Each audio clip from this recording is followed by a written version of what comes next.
दिल्ली में नगर निगम चुनाव की 250 सीटों में मतदान संपन्न हो चुका है। कल चुनाव परिणाम भी आ जाएंगे, लेकिन यहाँ की जो स्थितियाँ उससे साफ तौर पर बहुत बड़े बदलाव की संभावनाएं नजर आ रही हैं। एक अनुमान के अनुसार लगता है इस बार भाजपा का सैकड़ा भी पार होता नहीं दिख रहा है।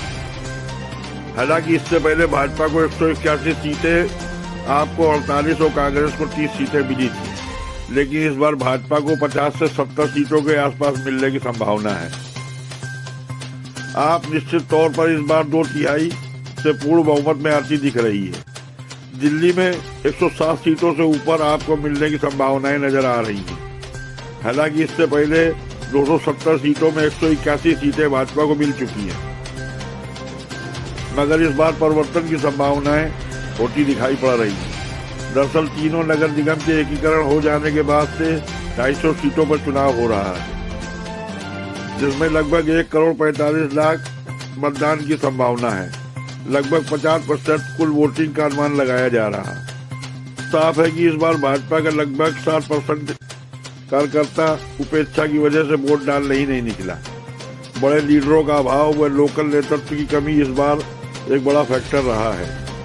मोटे तौर पर अनुमान लगाया जा रहा है कि जिस तरह से मुस्लिम, ईसाई, सिख बहुमत में व वाल्मीकि और दलित वोट आपको गया है, उससे साफ लग रहा है कि आपका सिक्का इस बार चल निकला है। तो आइए जानते हैं अजय पत्रकार की एक खास रिपोर्ट। मतदान कुछ ही देर में ख़त्म होने जा रहा है। देखिए, बहुत साफ है कि बहुत बड़ी चुनौती मोदी, अमित शाह को मिल गई है। बीजेपी के बहुत बड़ी चुनौती मिल गई है। लगभग 1,45,00,000 वोट जो इस उसमें है, लगभग नियर अबाउट इतना आएगा।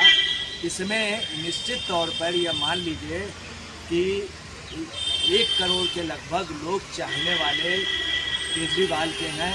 अगर मोदी गर्व से कहते हैं गुजरात में मैं 5 करोड़ या 6 करोड़ का वहाँ का नेता हूँ, गुजरात का भी लगभग 4 करोड़ लोग मोदी के भक्त हैं, तो दिल्ली में भी 1 करोड़ उनके हैं। केजरीवाल भी अब कह सकते हैं कि करोड़ों चाहने वाले हैं उनके। पंजाब में वो सरकार पे हैं, हिमाचल में भी वो सेकंड नंबर पे होंगे, या एक प्रकार से इस समय मान लीजिए मोदी है। इसके अलावा जो है राजस्थान में भी ये बढ़ रहे हैं, गुजरात में ये सेकंड थर्ड की लड़ाई लड़ रहे हैं। हालांकि गुजरात में क्या पोजीशन होगी अभी कहा नहीं जा सकता है, क्योंकि मतदान यहाँ पे अभी होना है।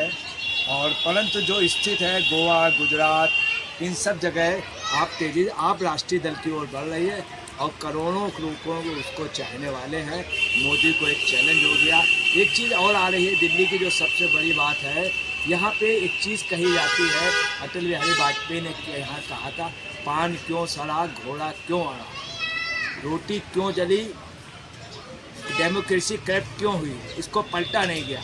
इस बार दिल्ली के अंदर नगर निगम में धारणा थी कि इनको पलटना चाहिए, और 15 साल की सरकार जो नगर निगम में थी वो पलट गई। सबसे पहली भारतीय बीजेपी पूर्ववर्ती जनसंघ की यहीं पे नगर निगम पे उन्होंने कब्जा किया था, नगर निगम पे सरकार बनाई थी।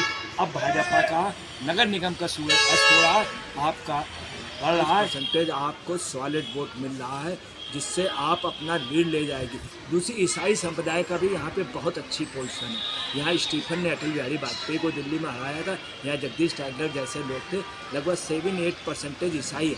ईसाई भी टोटल जो है वो बीजेपी के अगेंस्ट में गया है, तो हुआ क्या, लगभग 30% तो पॉकेट में आपके वोट चला ही गया ये अल्पसंख्यक का। इसके अलावा सिखों का ये वोट भी भारी तादाद में गया है। इन सब के साथ जो है वाल्मीकि समाज जो है उसका चुनाव, चूँकि उसके पास झाड़ू रहती है, उसका चुनाव चिन्ह झाड़ू है, वो लगभग 90% आपके साथ गया। तो 30 और 35% वोट तो ये इनका सॉलिड हो गया। दूसरा सबसे बड़ी बात हुई, जो पंजाबी वोट जो कांग्रेस में था, जो आप में था, और बीजेपी के अलावा जो वोट था, सिंधी, पंजाबी, जाट, गुजर, ये सारा वोट जो है बीजेपी के अगेंस्ट में जो विभिन्न पार्टियों में पड़ता था, ये सब आपको गया। उससे बहुत साफ है कि आप जो है 45% के लगभग सॉलिड पॉकेट में। तो जो भी परिणाम हो, मत कोई भी चांसेस बीजेपी के अब जीतने के नहीं रह गए हैं, क्योंकि वो विपक्षी खेमे जैसे मुस्लिम वोट चला गया, शायद वो कांग्रेस को जाता, हो सकता है कांग्रेस के लोगों की वो साजिश हो, किसी की वो, परंतु जितने भी दांव थे उल्टे पड़ गए। ये मानना पड़ेगा कि जितने भी तंत्र थे, चुनाव तंत्र, मोदी और अमित शाह के, कांग्रेस के, अजय माकन के, इन तंत्रों को अगर कोई फेल किया है तो उन्होंने किया है, और निश्चित तौर पे 2/3 बहुमत उन्हें मिलेगा। आपको कोई नहीं रोक सकता, बीजेपी का सैकड़ा पार नहीं होगा। बीजेपी मैक्सिमम 50 या 50 से लेकर 70 के बीच में आएगी। उनको जितने बीजेपी को इस बार मिले थे 181, इस बार 180-81 से ज़्यादा ही मिलेंगे, और आपकी यहाँ पे निश्चित तौर पे सरकार बन जाएगी। हालांकि अभी 1.5 घंटे का मतदान है, उसका भी ट्रेंड साफ है, क्योंकि वोट सुबह ही पड़ चुका है, बहुत ज़्यादा था, वोट कम परसेंटेज पाया है, तो इसका कोई नहीं है। भाजपा से कार्यकर्ता भी उनका 5-10% नाराज था। दूसरा, उनका एक मानना था कि पहले भाजपा का दिल्ली के लोग नेतृत्व करते थे, मदन लाल खुराना, मल्होत्रा जी और शाहिनी जी, तमाम लोग बड़े बड़े नेता थे, और हर्षवर्धन जैसे। आज दिल्ली में बड़ा इनका नेता नहीं है और इनका लोकल लीडर नहीं है। यही एक वजह है कि भाजपा दिल्ली में हार चुकी है और आपकी निश्चित तौर पे नगर निगम में सरकार बनने जा रही। मैं अजय पत्रकार, कैमरामैन साथ के साथ।